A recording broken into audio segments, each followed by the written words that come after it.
ಅನುಕೂಲಕ್ಕಾಗಿ ಸ್ವಚ್ಛ ಭಾರತ್ ಯೋಜನೆಯಡಿ ವಳಗೇರಮ್ಮ ದೇವಸ್ಥಾನದ ಆವರಣದಲ್ಲಿ ಶೌಚಾಲಯ ಮತ್ತು ಸ್ನಾನದ ಗೃಹ ನಿರ್ಮಾಣ ಮಾಡಲು ಕ್ರಮ ಕೈಗೊಳ್ಳಬೇಕೆಂದು ಪುರಸಭಾ ಅಧಿಕಾರಿಗಳಿಗೆ ಶಾಸಕ ಸಿಎನ್ ಬಾಲಕೃಷ್ಣ ಸೂಚಿಸಿದರು. ಪಟ್ಟಣದ ವಳಗೇರಮ್ಮ ದೇವಸ್ಥಾನದ ಆವರಣದಲ್ಲಿ ಶಾಸಕರ ಪ್ರದೇಶಾಭಿವೃದ್ಧಿ ಅನುದಾನದಲ್ಲಿ ನೂತನವಾಗಿ ನಿರ್ಮಿಸಿರುವ ರಥದ ಮನೆಯನ್ನು ಉದ್ಘಾಟಿಸಿ ಅವರು ಮಾತನಾಡಿ, ವಳಗೇರಮ್ಮ ದೇವತೆಯು ಗ್ರಾಮ ದೇವತೆಯಾಗಿದ್ದು ಭಕ್ತರ ಸಂಖ್ಯೆಯೂ ಹೆಚ್ಚಾಗಿದೆ.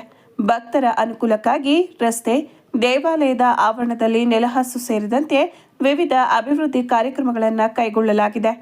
ದೇವಾಲಯದ ಸೇವಾ ಸಮಿತಿ ಮನವಿಯಂತೆ ಪ್ರತಿ ವರ್ಷ ನಡೆಯುವ ಜಾತ್ರೆಗೆ ಪುರಸಭಾ ವತಿಯಿಂದ ಅಧಿಕೃತವಾಗಿ 1 ಲಕ್ಷ ರು ಅನುದಾನವನ್ನು ನೀಡಲಾಗುವುದು ಹಾಗೂ ಪ್ರತಿ ಅಮಾವಾಸ್ಯೆಯಂದು ನಡೆಯುವ ವಿಶೇಷ ಪೂಜೆ ಕಾರ್ಯಕ್ರಮದಲ್ಲಿ ಭಾಗವಹಿಸುವ ಭಕ್ತಾದಿಗಳಿಗೆ ಅನುಕೂಲವಾಗಲೆಂದು ಊಟದ ಮನೆ ಸೇರಿದಂತೆ ದೇವಸ್ಥಾನದ ಮೇಲ್ಛಾವಣಿಗೆ ಶೀಟ್ ಅಳವಡಿಸಲು ಕ್ರಮ ಕೈಗೊಳ್ಳಲಾಗುವುದು ಎಂದು ತಿಳಿಸಿದರು. ಪಟ್ಟಣದ ಗ್ರಾಮದೇವತೆ ವಳಗೇರಮ್ಮ ದೇವಸ್ಥಾನದ ಜಮೀನು ದೇವಾಲಯದ ಆಸ್ತಿಯಾಗಿಯೇ ಉಳಿಯಲಿ ಎಂದ ಅವರು, ದೇವಸ್ಥಾನಕ್ಕೆ ಸಂಬಂಧಿಸಿದ ಸುಮಾರು 4 ಎಕರೆ ಜಮೀನು ಪಟ್ಟಣದ ಹೃದಯ ಭಾಗದಲ್ಲಿದ್ದು ದೇವಾಲಯದ ಅಭಿವೃದ್ಧಿಗೆ ಈ ಜಮೀನು ಬಳಕೆಯಾಗಬೇಕು. ದೇವಸ್ಥಾನದ ಜಮೀನನ್ನು ಅನ್ಯರ ಪಾಲಾಗದಂತೆ ರಕ್ಷಿಸುವುದು ಅತ್ಯಂತ ಮಹತ್ವದ ವಿಷಯವಾಗಿದೆ. ದೇವಸ್ಥಾನದ ಆಸ್ತಿಗಳನ್ನು ಯಾರೂ ದುರುಪಯೋಗಪಡಿಸಿಕೊಳ್ಳಬಾರದು. ದೇವಾಲಯ ಅಭಿವೃದ್ಧಿಗೆ ಇರುವ ಜಮೀನುಗಳನ್ನು ದೇವಾಲಯದ ಆಸ್ತಿ ಆಡಳಿತ ಮಂಡಳಿಯವರು ರಕ್ಷಣೆ ಮಾಡಬೇಕು. ದೇವಸ್ಥಾನದ ಜಮೀನಿನಲ್ಲಿ ದೇವಾಲಯದ ಜಮೀನು ಎಂದು ನಾಮಫಲಕ ಅಳವಡಿಸಿ ದೇವಸ್ಥಾನದ ಜಮೀನನ್ನು ರಕ್ಷಿಸಲು ಮುಂದಾಗಬೇಕೆಂದರು. ಕಾರ್ಯಕ್ರಮದಲ್ಲಿ ಪುರಸಭಾ ಮುಖ್ಯಾಧಿಕಾರಿ ಆರ್ ಯತೀಶ್ ಕುಮಾರ್, ಮಾಜಿ ಅಧ್ಯಕ್ಷರಾದ ಕೋಟೆ ಮೋಹನ್, ಮಾಜಿ ಸ್ಥಾಯಿ ಸಮಿತಿ ಅಧ್ಯಕ್ಷರಾದ ಸುರೇಶ್, ಮಾಜಿ ಸದಸ್ಯರಾದ ಸತ್ಯನಾರಾಯಣ್, ಗಣೇಶ್, ಮುಖಂಡರಾದ ಜಯದೀಪ್ ಬಾಲಕೃಷ್ಣ, ಶಾಮಿಯಾನ ರಘು, ರಾಜು, ಗುಡಿಗೌಡರ ವಂಶಸ್ಥರಾದ ಸಿಎನ್ ದೇವರಾಜು, ಬಾಬು ನಾಗರಾಜ್, ಸಿಡಿ ನಾಗೇಂದ್ರ, ಉಮೇಶ್, ಧೀರಜ್ ಸೇರಿದಂತೆ ಇತರರು ಭಾಗವಹಿಸಿದ್ರು.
ವಳಗೇರಮ್ಮನ ಆಶೀರ್ವಾದದಿಂದ ಮುಂದೆ ಈ ಜನರ ಆಶೀರ್ವಾದ ಮತ್ತು ಮುಂದಿನ ಸರಿ ಜಯಶೀಲರಾಗಿ ಮಂತ್ರಿಯಾಗಿ ನಮ್ಮ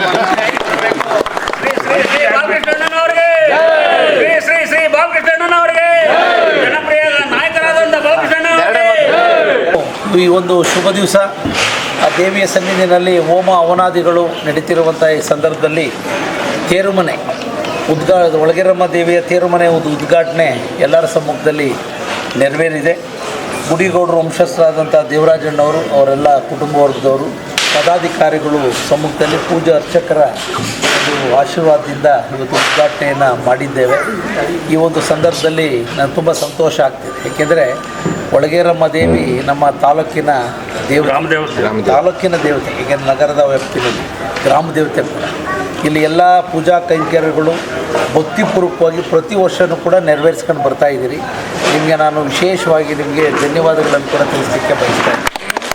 ಜಾತ್ರಾ ಮಹೋತ್ಸವಗಳಾಗಿರ್ಬೋದು, ದಿನನಿತ್ಯದ ಪೂಜಾ ಕೈಂಕರ್ಯಗಳನ್ನು ತುಂಬ ವಿಶೇಷವಾದಂಥ ಆಸಕ್ತಿಯನ್ನು ಇಟ್ಕೊಂಡು ಧಾರ್ಮಿಕ ಸದ್ಭಾವನೆಗಳನ್ನ ಇಟ್ಕೊಂಡು ಮಾಡ್ಕೊಂಡು ಬಂದಿದ್ದೀನಿ. ಆ ಒಂದು ಕಾರಣದಿಂದನೇ ನಾನು MLA ಆಗಿ ಮೊದಲನೇ ವರ್ಷದಲ್ಲೇ ಈ ಕೆರೆ ಪಕ್ಕದ ಒಂದು ರಸ್ತೆ ಮತ್ತು ನಿಮಗೆಲ್ಲ ಕಾಂಕ್ರೀಟ್ ನೆಲಹಾಸು ಮಾಡಿಕೊಡುವಂಥ ಕೆಲಸನ ಮಾಡಿಕೊಟ್ಟೆ. ತೇರುಮನೆ ಆಗಬೇಕು ಅಂತ ನಮ್ಮ ರಘು ಭಕ್ತದನೇ ಈ ಸಲ ಅವರ ನಮ್ಮ ಪೂಜಾ ಅರ್ಚಕರಿಂದ ನಮ್ಮ ಬ್ರಾಹ್ಮಣ ಸಮಾಜದವರು, ನಮ್ಮ ಆತ್ಮೀಯರು, ಈ ಕಮಿಟಿಯ ಸದಸ್ಯರುಗಳೆಲ್ಲ ಬಂದು ಆಗಲೇಬೇಕು ಅಂತ ಮನವಿ ಮಾಡಿರೋದ್ರ ಮೇರೆಗೆ ನಮ್ಮ ಶಾಸಕರ ಪ್ರದೇಶಾಭಿವೃದ್ಧಿ ಯೋಜನೆ ಅಡಿಯಲ್ಲಿ ಒಂದು ನಿರ್ಮಾಣ ಮಾಡಿ ಇವತ್ತು ಲೋಕಾರ್ಪಣೆ ಮಾಡುವಂಥ ಕೆಲಸ ಮಾಡಿದ್ದೀವಿ. ಹಿಂದೆನೇ ಆಯಿತು, ಬಟ್ ಅದಕ್ಕೆ ಕಾಲ ಕೂಡಿ ಬಂದಿರಲಿಲ್ಲ. ಇವತ್ತು ಉದ್ಘಾಟನೆ ಮಾಡುವಂಥ ಕೆಲಸವನ್ನು ಮಾಡಿದ್ದೀವಿ. ಅವರು ಎಲ್ಲರಿಗೂ ಕೂಡ ಅಭಿನಂದನೆಗಳು. ಇನ್ನೂ ಹಲವಾರು ಬೇಡಿಕೆಗಳನ್ನ ಸಲ್ಲಿಸಿದ್ವಿ. ಇವತ್ತು ಸ್ವಚ್ಛ ಭಾರತ್ ಅಡಿನಲ್ಲಿ ನಮ್ಮ ಯತೀಶು ನೆಕ್ಸ್ಟ್ ಅನುದಾನ ಬಂದಾಗ ಇಲ್ಲೇ ಒಂದು ಶೌಚಾಲಯ ಮಾಡ್ತಾರೆ, ಇಲ್ಲಿ ಒಂದು ಸುಸಜ್ಜಿತವಾದಂಥದ್ದೇ ಮಾಡೋಕ್ಕೆ ಕಾಲಾವಕಾಶ ಕೊಡಿ, ಅದು ಕೂಡ ಮಾಡಿಕೊಡುವಂಥದ್ದಕ್ಕೆ ಅವಕಾಶ ಮಾಡಿಕೊಡೋಣ. ಈ ಜಾತ್ರೆಗೆ ವಿಶೇಷ ಅನುದಾನ ಪ್ರತಿ ವರ್ಷ ಒಂದು ಇದುವರೆಗೂ ಕೊಡ್ತಾ ಇಲ್ಲ ಅನ್ನೋದು. ಇದನ್ನು ನೀವು ಇದುವರೆಗೆ ನೀವು ನಿಮ್ಮ ಮನವಿ ಕೊಟ್ಟಿರಲಿಲ್ಲ, ಕೊಟ್ಟಿದ್ದು ಮಾಡಿಕೊಡಿವಿ. ಕೊಟ್ಟಿದ್ದು ಇಲ್ಲ ಬೇಡ, ಅಧಿಕೃತವಾಗೇ ಮಾಡೋಣ. ಇದನ್ನು ಚಂದ್ರಮೌಳೇಶ್ವರ ಸ್ವಾಮಿಗೆ ಯಾವ ಥರ ಮಾಡ್ತಿದ್ದೀವಿ, ಸುಮ್ಮನೆ ಏನೋ ನಾಮಕಾವಸ್ಥೆ ಬೇಡ, ಪ್ರತಿ ವರ್ಷ ಅಧಿಕೃತವಾಗೇ ಮಾಡಿಕೊಡ.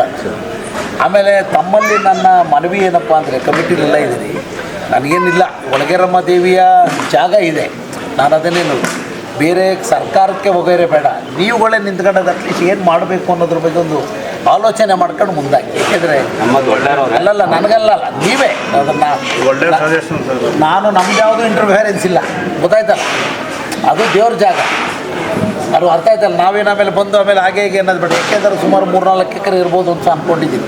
ಅದು ಹೃದಯ ಭಾಗದಲ್ಲಿದೆ, ಅದನ್ನೆಲ್ಲ ನೀವು ಉಳಿಸ್ಕೊಂಬಂದಿದ್ದೀವಿ. ಅದು ಬೇರೆ ರೀತಿಯಾದಂಥ ಒತ್ತುವರಿ ಏನಾದ್ರು ಇದ್ರೂ ಕೂಡ ತೆರವುಗೊಳಿಸೋದು, ಅದೇನು ಮುಲಾಜು, ನಾವೇನಾದ್ರೂ ವಹಿಸ್ಕೊಳ್ಳೋವರೆಲ್ಲ ಒಳ್ಳೆ ಜಾಗ, ಹೃದಯ ಭಾಗ. ನನ್ನ ಅಭಿಪ್ರಾಯ ಇರೋದು ಅದು ಒಳಗೇರಮ್ಮ ದೇವಸ್ಥಾನಕ್ಕೆ ಸೇರಿದಂಥ ಜಾಗ ಅಂತಲೇ ಬೋರ್ಡ್ ಹಾಕ್ತಾರೆ. ಅಟ್ಲೀಸ್ಟ್ ಅಲ್ಲಿ ಬೇರೆ ರೀತಿ ಚಟುವಟಿಕೆಗಳು ಮಾಡೋದು ಬೇಡ. ನಮಗೆ ಮಧ್ಯದಲ್ಲಿ ಆ ಗಿಡ ವಗೈರೆನೂ ನೆಡೋದು ಬೇಡ. ನನ್ನ ಅಭಿಪ್ರಾಯ ಇರೋದು ನಿಮ್ಮ ಚೌಕಟ್ಟಿಗೆ ಎತ್ತಿದ್ದೀನಿ ಅಂದರೆ ಅಥವಾ ಹೊರಸುತ್ತು ಸೊ ಓಡಾಡಂಗೆ ಮಾಡ್ಕೊಳ್ಳಿ, ಒಂದು 3 ಅಡಿ ಇದ್ರೆ ಅದನ್ನು ಒಳಗೇರಮ್ಮ ದೇವಿಯ ದೇವಸ್ಥಾನಕ್ಕೆ ಸೇರಿದ ಜಾಗ. ಆಮೇಲೆ ಮುಂದೆ ಇನ್ ಫ್ಯೂಚರ್ ಏನಾದ್ರು ಡೆವಲಪ್ಮೆಂಟ್ ಮಾಡ್ಕೊಳ್ಳೋದ್ರೆ ನಿಮ್ಮ ಕಮಿಟಿ ಉದ್ದೇಶ ಮಾಡ್ಕೊಳ್ಳಿ.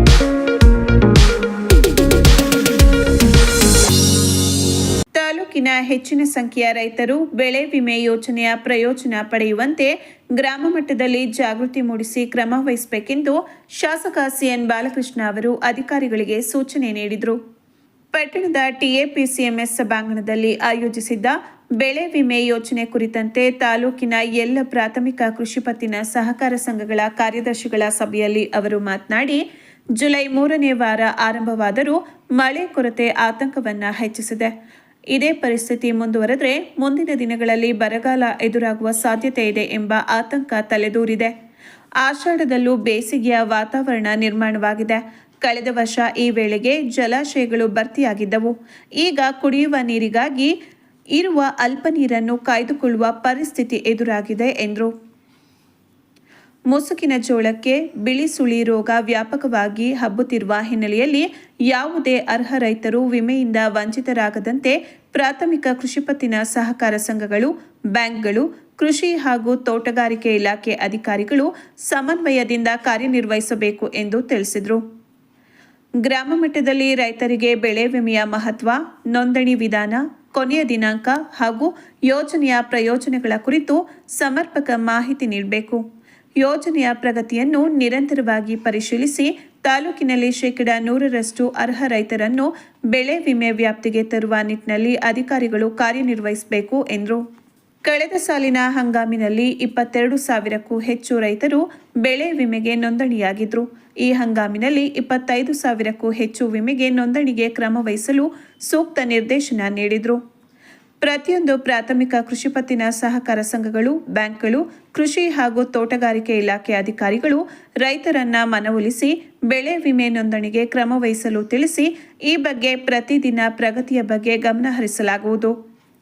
ರಸಗೊಬ್ಬರ ಮಾರಾಟದಲ್ಲಿ ಪಾರದರ್ಶಕತೆ ತರಲು ಮತ್ತು ಕಾಳಸಂತೆಯನ್ನ ತಡೆಯಲು ತಾಲೂಕಿನ ಎಲ್ಲ ಪ್ರಾಥಮಿಕ ಕೃಷಿ ಪತ್ತಿನ ಸಹಕಾರ ಸಂಘಗಳಲ್ಲಿ ಗೊಬ್ಬರ ಮಾರಾಟ ಮಾಡಬೇಕೆಂದು ಸೂಚಿಸಿದರು. ಕೃಷಿ ಇಲಾಖೆ ಉಪನಿರ್ದೇಶಕಿ ಕೋಕಿಲಾ ಮಾತನಾಡಿ, ಜಿಲ್ಲೆಯಲ್ಲಿ 30% ಮಳೆಯ ಕೊರತೆಯುಂಟಾಗಿದೆ. ಕಳೆದ ವರ್ಷಕ್ಕೆ ಹೋಲಿಸಿದರೆ ಮಳೆಯ ಪ್ರಮಾಣ ಕಡಿಮೆಯಾಗಿದೆ. ಜಿಲ್ಲೆಯಲ್ಲಿ ಬೆಳೆಗಳಿಗೆ 50% ರೋಗಬಾಧೆ ಕಾಣಿಸಿಕೊಂಡಿದೆ. ಪ್ರತಿ ಎಕರೆ ರಾಗಿ ಬೆಳೆಗೆ 404 ರು ವಿಮಾ ಕಂತು ಪಾವತಿಸಬೇಕು. ಬಿತ್ತನೆ ಬೀಜವನ್ನು ಈಗಾಗಲೇ ಪರೀಕ್ಷೆ ಮಾಡಿ ನೀಡಲಾಗುತ್ತಿದೆ. ಮಣ್ಣಿನ ಮೂಲಕವೂ ರೋಗ ಹರಡುವುದರಿಂದ ನಿಯಂತ್ರಣ ಹತೋಟಿಗೆ ಬರುತ್ತಿಲ್ಲ ಎಂದರು. ತಾಲೂಕು ಸಹಾಯಕ ನಿರ್ದೇಶಕ ಮೋಹನ್ ಕುಮಾರ್ ಮಾತನಾಡಿ, ರಸಗೊಬ್ಬರ ಮಾರಾಟ ಮಾಡಲು ಸೊಸೈಟಿಗಳಿಗೆ ಅಗತ್ಯ ನೆರವು ಇಲಾಖೆಯಿಂದ ನೀಡಲಾಗುವುದು. ಕಳೆದ ವರ್ಷ 22,000 ರೈತರು ಬೆಳೆ ವಿಮೆ ಮಾಡಿಸಿದ್ದು, ಈ ವರ್ಷ ಇನ್ನೂ 7,000 ಮಂದಿ ಮಾತ್ರ ಮಾಡಿಸಿದ್ದಾರೆ. ಗೊಬ್ಬರ ಮಾರಾಟಕ್ಕೆ ತಾಂತ್ರಿಕ ಸಮಸ್ಯೆ ಇದ್ರೆ ಪಕ್ಕದ ಸೊಸೈಟಿಗಳ ಮೂಲಕವೂ ತರಿಸಿಕೊಂಡು ಮಾರಾಟ ಮಾಡಬಹುದು ಎಂದು ಹೇಳಿದರು. ಸಭೆಯಲ್ಲಿ ತಾಲೂಕಿನ ಎಲ್ಲ ಕೃಷಿ ಪತ್ತಿನ ಸಹಕಾರ ಸಂಘಗಳ ಕಾರ್ಯದರ್ಶಿಗಳು, ಕೃಷಿ ಹಾಗೂ ತೋಟಗಾರಿಕೆ ಇಲಾಖೆಯ ಅಧಿಕಾರಿಗಳು ಭಾಗವಹಿಸಿದರು. ಮುಂಗಾರು ತುಂಬ ಬಹುತೇಕ 80% ಕೈ ಕೊಟ್ಟಿದೆ. ಸ್ವಲ್ಪ ದಿವಸದ ಪ್ರಕಾರ ಮುಂಗಾರು ದಿನಗಳಿದೆ. ನಮಗೆ ಅದಕ್ಕೋಸ್ಕರನೇ ನಮ್ಮ ಭಾಗದಲ್ಲಿ ರಾಗಿ ಬೆಳೆಯನ್ನು ಹೆಚ್ಚು ಬೆಳೀತಕ್ಕಂಥ ರೈತರು ಇರ್ತಕ್ಕಂಥ ಹಿನ್ನೆಲೆಯಲ್ಲಿ ಇವತ್ತು ವಿಮೆ ಕಟ್ಟಿಸಬೇಕು, ರೈತರಿಗೆ ಸಂಕಷ್ಟಕ್ಕೆ ಒಂದು ಅನುಕೂಲ ಆಗಬೇಕು ಅನ್ನೋ ಕಾರಣದಿಂದ ಇವತ್ತೆಲ್ಲ ಒಂದು ಸಮನ್ವಯ ಸಮಿತಿ ಮೀಟಿಂಗ್ ಮಾಡಿದ್ವಿ.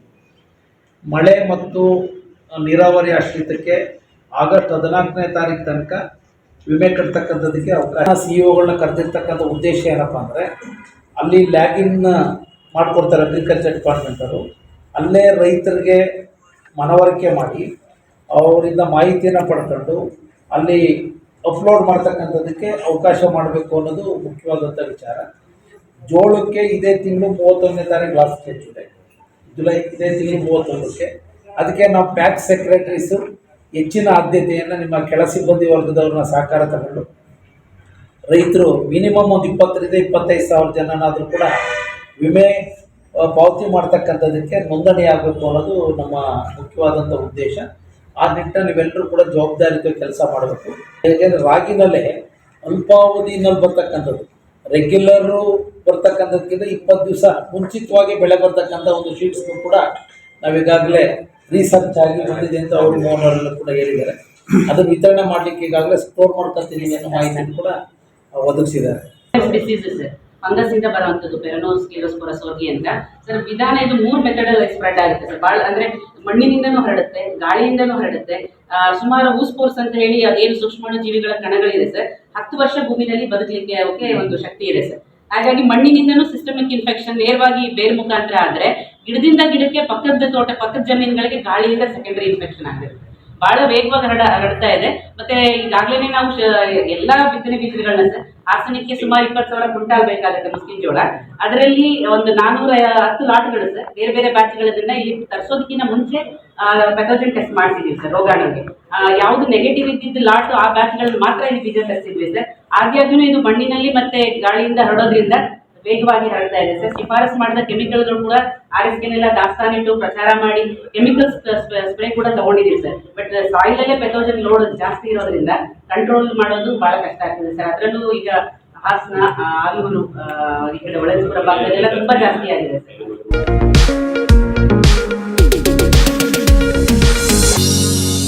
ರಾಜ್ಯ ಕಾಂಗ್ರೆಸ್ ಸರ್ಕಾರ 5 ಗ್ಯಾರಂಟಿ ಯೋಜನೆಗಳಿಗೆ ಹೆಚ್ಚಿನ ಅನುದಾನ ಒದಗಿಸುತ್ತಿರುವ ಕಾರಣ ಶಾಸಕರ ಕ್ಷೇತ್ರವಾರು ಅಭಿವೃದ್ಧಿ ಕೆಲಸಗಳಿಗೆ ಅನುದಾನ ನೀಡುತ್ತಿಲ್ಲ. ಇದರಿಂದ ತಾಲೂಕಿನಲ್ಲಿ ಅಭಿವೃದ್ಧಿ ಕೆಲಸಗಳಿಗೆ ಹಿನ್ನಡೆಯಾಗಿದೆ ಎಂದು ಶಾಸಕ CN ಬಾಲಕೃಷ್ಣ ಅಸಮಾಧಾನ ವ್ಯಕ್ತಪಡಿಸಿದರು. ತಾಲೂಕಿನ ಬಾಗೂರು ಹೋಬಳಿಯ ನವಿಲೆ ಗ್ರಾಮ ಪಂಚಾಯಿತಿ ವ್ಯಾಪ್ತಿಯ ಚೊಕ್ಕೋನಹಳ್ಳಿ ಗ್ರಾಮದಲ್ಲಿ ಸುಮಾರು 1 ಕೋಟಿ ರು ವೆಚ್ಚದ ಕಾಂಕ್ರೀಟ್ ರಸ್ತೆ ಕಾಮಗಾರಿಗೆ ಭೂಮಿ ಪೂಜೆ ನೆರವೇರಿಸಿ ಮಾತನಾಡಿ, ತಾಲೂಕಿನಲ್ಲಿ ರಸ್ತೆ, ಕುಡಿಯುವ ನೀರಿನ ಯೋಜನೆ, ಶಿಕ್ಷಣ, ಏತ ನೀರಾವರಿ ಯೋಜನೆ, ಗ್ರಾಮೀಣಾಭಿವೃದ್ಧಿ ಸೇರಿದಂತೆ ಹಲವು ಇಲಾಖೆಗೆ ಹೆಚ್ಚಿನ ಅನುದಾನ ನೀಡದ ಕಾರಣ ಅಭಿವೃದ್ಧಿ ಕೆಲಸಗಳಿಗೆ ಹಿನ್ನಡೆಯಾಗಿದೆ. ಕ್ಷೇತ್ರದಲ್ಲಿ ಆಗಬೇಕಾದ ಅಭಿವೃದ್ಧಿ ಕೆಲಸಗಳ ಬಗ್ಗೆ ಅನೇಕ ಬಾರಿ ಮುಖ್ಯಮಂತ್ರಿಗಳು ಸೇರಿದಂತೆ ಸಂಬಂಧಿಸಿದ ಸಚಿವರುಗಳಿಗೆ ಅನುದಾನ ನೀಡುವಂತೆ ಮನವಿ ಮಾಡಿದರೂ ಉಪಯೋಗವಾಗಿಲ್ಲವೆಂದರು. ಚೊಕ್ಕೋನಹಳ್ಳಿ ಗ್ರಾಮದಿಂದ ನವಿಲೆ ಗ್ರಾಮಕ್ಕೆ ಸಂಪರ್ಕಿಸುವ ರಸ್ತೆಯ ಕಾಂಕ್ರೀಟ್ ರಸ್ತೆ ನಿರ್ಮಾಣಕ್ಕೆ 1 ಕೋಟಿ ರು ಅನುದಾನ ನೀಡಲಾಗಿದೆ. ಈಗಾಗಲೇ ಗ್ರಾಮದಲ್ಲಿ ಶಾಲೆ ದುರಸ್ತಿ ಸೇರಿದಂತೆ ಹಲವು ಅಭಿವೃದ್ಧಿ ಕೆಲಸಗಳಿಗೆ ಅನುದಾನ ನೀಡಲಾಗಿದೆ. ಚವೇನಹಳ್ಳಿ ಗ್ರಾಮವನ್ನು ಸಂಪರ್ಕಿಸುವ ರಸ್ತೆಯನ್ನು ಕೂಡ ಅಭಿವೃದ್ಧಿಪಡಿಸಲಾಗಿದೆ ಎಂದರು. ಅಖಿಲ ಭಾರತ ವೀರಶೈವ ಲಿಂಗಾಯತ ಮಹಾಸಭಾ ಜಿಲ್ಲಾಧ್ಯಕ್ಷ ನವಿಲೆ ಪರಮೇಶ್ ಮಾತನಾಡಿ, ನವಿಲೆ ನಾಗೇಶ್ವರ ಸ್ವಾಮಿ ಪುಣ್ಯಕ್ಷೇತ್ರದ ಅಭಿವೃದ್ಧಿಗೆ ಶಾಸಕರು ಹೆಚ್ಚಿನ ಸಹಕಾರ ನೀಡಿದ್ದಾರೆ. ಮುಂಬರುವ ದಿನಗಳಲ್ಲೂ ಈ ಭಾಗದ ಅಭಿವೃದ್ಧಿಗೆ ಇನ್ನಷ್ಟು ಅನುದಾನ ನೀಡುವಂತೆ ಮನವಿ ಮಾಡಿದರು. ಈ ಸಂದರ್ಭದಲ್ಲಿ APMC ಮಾಜಿ ಅಧ್ಯಕ್ಷ VN ಮಂಜುನಾಥ್, ಕೃಷಿ ಪತ್ತಿನ ಸಹಕಾರ ಸಂಘದ ಅಧ್ಯಕ್ಷ Girish, land army engineer Preetham, ಗುತ್ತಿಗೆದಾರ ಸಂತೋಷ್, ಮುಖಂಡರುಗಳಾದ ಹುಲಿಕೆರೆ ಸಂಪತ್, ದೇವರಾಜ್, ರಾಮಣ್ಣ, ನಂಜುಂಡಸ್ವಾಮಿ, ಶಂಕರಣ್ಣ, ಚಂದ್ರಣ್ಣ, ಹರೀಶ್ ಸೇರಿದಂತೆ ಇತರರು ಹಾಜರಿದ್ದರು. ಇವತ್ತು ನಮ್ಮ ಚೌಕೇನಹಳ್ಳಿ ಮತ್ತು ನವಿಲೆಗೆ ಸಂಪರ್ಕಿಸ್ತಕ್ಕಂಥ ರಸ್ತೆಗೆ ಒಂದು ಕಾಂಕ್ರೀಟ್ ರಸ್ತೆಗೆ ಭೂಮಿ ಪೂಜೆಯನ್ನು ನೆರವೇರಿಸಿದ್ದೇವೆ. ಹಿಂದೆನೂ ಕೂಡ ನಿಮಗೆ ನೀರಾವರಿ ಇಲಾಖೆ ಮೂಲಕ ಗ್ರಾಮದಲ್ಲಿ ಬಹುತೇಕ ನೀವು ಹೇಳಿದಂಗೆಲ್ಲ ಕೆಲಸ ಮಾಡಿಸ್ಕೊಟ್ಟಿದೆ. ತುಂಬ ಚೆನ್ನಾಗೂ ಕೂಡ ಆಗಿದೆ. ಇದು ಒಂದು 1800 ಮೀಟ್ರ್ ಬರುತ್ತೆ. ಇದೇನಾಗಿದೆ, ಈಗ 1100 ಮೀಟ್ರು 200 ಮೀಟ್ರಿಗೆ ನಾವು ಇದೆ ಮುಂದಿರ್ತಕ್ಕಂಥದ್ದು ಒಂದು 600-800 ಮೀಟ್ರ್ ಜಾಸ್ತಿ ಆಗ್ತದೆ. ಸೊ ಅದನ್ನು ಪೂರ್ಣ ಮಾಡಬೇಕು ಅಂತ ತೀರ್ಮಾನ ಮಾಡಿದ್ದೀವಿ. ಏನು ರೀತಿ ಕೆಲಸ ಮಾಡಿದ್ದೀವಿ ಅಲ್ಲಿ ನಮ್ಮ ಚೆವೇನಹಳ್ಳಿ ನಮ್ಮ ಬ್ರಾಹ್ಮಣರ ಸಮಾಜದ ಪೂಜೆ ಅದನ್ನು ಕೂಡ ಮಾಡಿಸ್ಕೊಟ್ಟಿದ್ದೀವಿ. ಅದು ಕೂಡ ಆಗಿದೆ. ಇನ್ನು ಚೆವೇನಹಳ್ಳಿದಾಯಿತು, ಭಕ್ತರಳ್ಳಿದು ಕೂಡ ಮೊನ್ನೆ ಒಂದು ಸ್ವಲ್ಪ 400-500 ಮೀಟ್ರ್ ಡ್ಯಾಮೇಜ್ ಆಯಿತು, ಅದು ಕೂಡ ಮಾಡಿಕೊಟ್ಟಿದ್ದೀವಿ. ಸೊ ನೀವು ಯಾವಾಗಲೂ ಕೂಡ, ಏಕೆಂದರೆ ಅನುದಾನ ಲಭ್ಯತೆ ಕೊರತೆ ಅಂಥದ್ರಲ್ಲೂ ಕೂಡ ಗುರುತಿಸಿ ಎಲ್ಲೆಲ್ಲಿ ಅಗತ್ಯವಾಗಿ ಆಗಬೇಕು ಅಂತ ಅದನ್ನು ಪರಿಗಣಿಸಿ ಇದಕ್ಕೆ ಅವಕಾಶವನ್ನು ಕಲ್ಪಿಸ್ಕೊಡ್ತಾ ಇದ್ದೀವಿ ಅಂತ ಕೂಡ ಹೇಳಿ, ಈ ಕಾಮಗಾರಿ ಇವತ್ತು 1 ಕೋಟಿ ರೂಪಾಯಿ ಅನುದಾನದಲ್ಲಿ ಇವತ್ತು ಬುದ್ಧಿ ಪೂಜೆಯನ್ನು ನಡೆಸಿದೆ. ಉಳಿದಿರ್ತಕ್ಕಂಥದ್ದನ್ನು ಯಾವ ರೀತಿ ಮಾಡಬೇಕು ಅನ್ನೋದ್ರ ಬಗ್ಗೆ ಆಲೋಚನೆ ಮಾಡಿ ಗಮನ ಹರಿಸಿ ಅದನ್ನು ಪೂರ್ಣಗೊಳಿಸುವಂಥ ನಿಟ್ಟಿನಲ್ಲಿ ಸಹಕಾರವನ್ನು ನಾವು ಮಾಡಿಕೊಡ್ತೀವಿ ಅಂತಕ್ಕಂಥ ಮಾತನ್ನು ಕೂಡ ಹೇಳಿದೆ. ಯಾಕೆಂದರೆ ನಾವೆಲ್ಲ ಚುನಾವಣೆಗೆ ಬಂದಾಗ ಮಾತ್ರ ಬರೋರಲ್ಲ, ನಾವು ನಿಮ್ಮ ಕಷ್ಟ ಸುಖ ಅಭಿವೃದ್ಧಿ ಕಾರ್ಯಕ್ರಮಗಳ ನಡುವೆ ನಿಮ್ಮೊಂದಿಗೆ ಸದಾ ಇದ್ದೇವೆ. ಆ ಒಂದು ದೃಷ್ಟಿನಲ್ಲಿ ನಿಮ್ಮ ಪೂರ್ಣ ಪ್ರಮಾಣದ ವಿಶ್ವಾಸ ಸಹಕಾರ ಮುಂದೂ ಕೂಡ ಇಲ್ಲಿ ಶಾಲೆ ಕೇಳಿದ್ರಿ, ಅದು ಕೂಡ ಎಲ್ಲ ಸಹಕಾರ ಮಾಡುವಂಥ ಕೆಲಸ ಮಾಡಿದ್ದೀವಿ. ಹಿಂದೆನೂ ಕೂಡ ಪಾಪ ಅವ್ರಿಗೆ ಕಟ್ಟಡ ಇವರುಗಳೇ ಮಾಡಿದರು, ಅದರಲ್ಲಿ ಅನುಕೂಲಕ್ಕೆ ಅಂದರೆ ಚೆನ್ನಾಗಿ ಮಾಡ್ಯವ್ರೆ, ಲಾಭ ಇಲ್ಲ, ಗ್ರಾಮದ ಕೆಲಸನೂ ಚೆನ್ನಾಗಿ ನಿರ್ವಹಿಸಿದ್ದಾರೆ. ಇವತ್ತು ಚೆವೇನಹಳ್ಳಿನಲ್ಲೂ ಕೂಡ ಪರಿಶಿಷ್ಟ ಸಮಾಜದೊಂದು ದೇವಸ್ಥಾನ ಇತ್ತು, ಪೂರ್ಣ ಮಾಡಿಸಿದ್ದಾರೆ ರಾಮಣ್ಣ. ಇನ್ನು ಸ್ವಲ್ಪ 1 ಲಕ್ಷ ಅನುದಾನ ಬೇಕು ಅಂತ ಹೇಳಿದ್ದಾನೆ, ಅದನ್ನು ಕೂಡ ಒದಗಿಸ್ಕೊಡುವಂಥ ಕೆಲಸನ ಮಾಡ್ತೀವಿ ಅಂತ ಕೂಡ ಹೇಳಿ, ಇನ್ನು ಆದ್ಯತೆ ಮೇರೆಗೆ ಬಹುತೇಕ ನನಗೆ ತಿಳಿದಿರೋ ಪರಮೇಶ್ವರ ನಿಮ್ಮ ನವಿಲೆ ಪಂಚಾಯತಿ ವ್ಯಾಪ್ತಿಯಲ್ಲಿ ನವಿಲೆ ಬೋವಿ ಕಾಲೋನಿಯಿಂದ ನವಿಲೆ 1 ಕಿಲೋಮೀಟ್ರ್ ಅದು ಸ್ಯಾಂಕ್ಷನ್ ಮಾಡಿಸಿದ್ವಿ.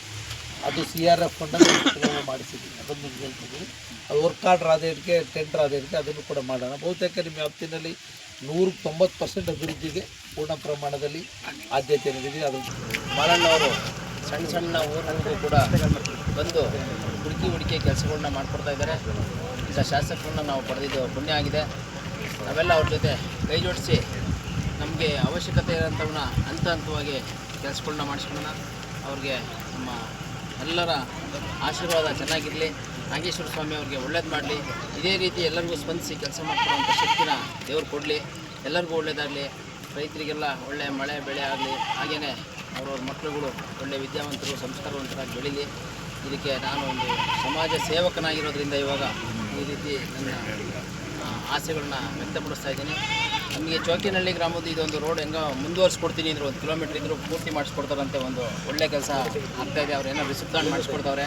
ಅದೇ ರೀತಿ ನವಿಲೆಯಲ್ಲಿ ಕಂಬಗಳನ್ನ ನಡೆಸೋ ಅಂಥ ಕಾಲದಲ್ಲಿ ರಥ ಹೋಗಲ್ಲ ಅಂದಾಗ ಎಸ್ಟಿಮೇಟ್ ಇದ್ದಲೇ ಆ ಕಂಬ ನಡೆಸ್ತಾಯಿದ್ರಿ. ನಾವು ಜಾತ್ರೆನೂ ಮಾಡೋಕ್ಕಾಗ್ತಿಲ್ಲ, ರಥನೂ ತರೋಕ್ಕಾಗ್ತಿರಲಿಲ್ಲ. ಆ ದೇವರು ನಾಗೇಶ್ವರ ಸ್ವಾಮಿ ಅವ್ರಿಗೆ ದೇವರಾಣೆ ಒಳ್ಳೇದು ಮಾಡ್ತಾನೆ.